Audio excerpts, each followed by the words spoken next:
Une fille qui n'a pas grandi avec son père ne sera pas comme celle qui a grandi avec son père. Celle qui a grandi avec son père n'aura pas du mal à se soumettre envers son mari. Mais celle qui n'a pas grandi avec son père, à un moment donné, il y a des réflexes, des blessures qui vont se manifester.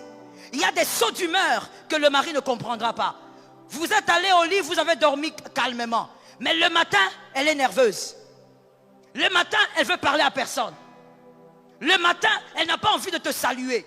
Mais alors que le soir, vous étiez très bien. Les femmes qui ont généralement des sauts d'humeur ont des blessures de l'âme. Les hommes qui ont généralement des sauts d'humeur, sans raison valable, ont les blessures de l'âme. Il y a des événements qui lui rappellent son enfance. Il y a des événements qui lui rappellent ce qu'elle a subi, ce qu'il a subi. Quelqu'un qui a grandi dans une famille où on n'écoutait jamais ce qu'il disait. Quand il veut parler, on lui dit tais-toi. Toi, tu n'as rien à dire. Toi, tu es toujours idiote. Toi, tu es toujours imbécile. Tu n'as rien à dire. Une personne comme ça, quand elle se marie, elle aura toujours tendance à vouloir imposer ce qu'elle dit, même si elle a tort. Parce qu'elle voudra chercher cette fois-ci que sa voix aussi soit entendue. Parce que son âme a un problème. Que quelqu'un dise que le Seigneur m'aide ce soir. Tu dois faire face à ton passé. Ce que tu oublies et que tu n'as pas réglé va te rattraper. Dis ça à ton voisin. Il y a quelqu'un qui n'a pas dit, tu n'as pas entendu, je répète ça. Ce que tu oublies et que tu n'as pas réglé va te rattraper. Beaucoup de couples souffrent, pas parce que l'homme est mauvais ou la femme est mauvaise, mais parce que l'homme a épousé une femme qui a des blessures de l'âme. Et la femme a épousé un homme qui a les blessures de l'âme.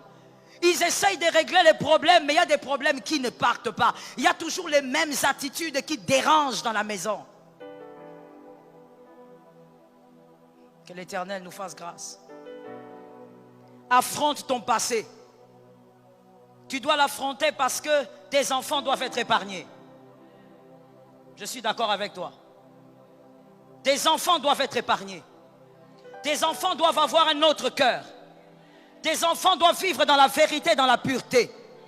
Tes enfants doivent grandir avec des cœurs ouverts. Si toi tu ne te corriges pas, tes enfants vont vivre les mêmes choses mais sous d'autres formes. Voici le schéma à respecter qui vous placera sur le chemin de la guérison.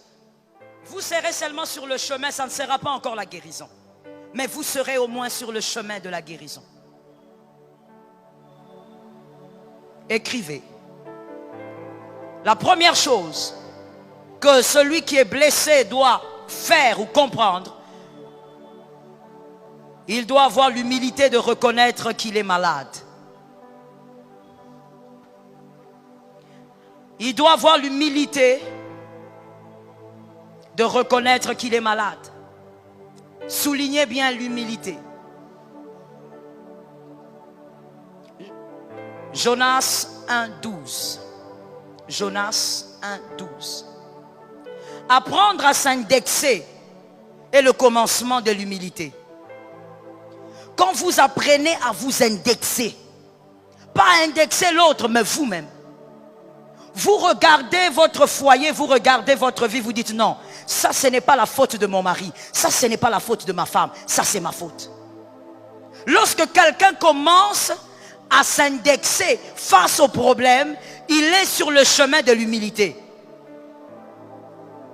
Jonas, lorsque le bateau a commencé à chavirer, Jonas a dit, ne vous inquiétez pas.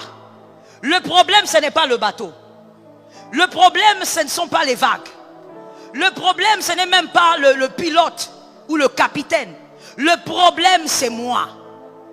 Une personne qui veut la guérison doit apprendre à dire le problème, c'est moi. Je veux que tu dises à ton frère, apprends l'humilité.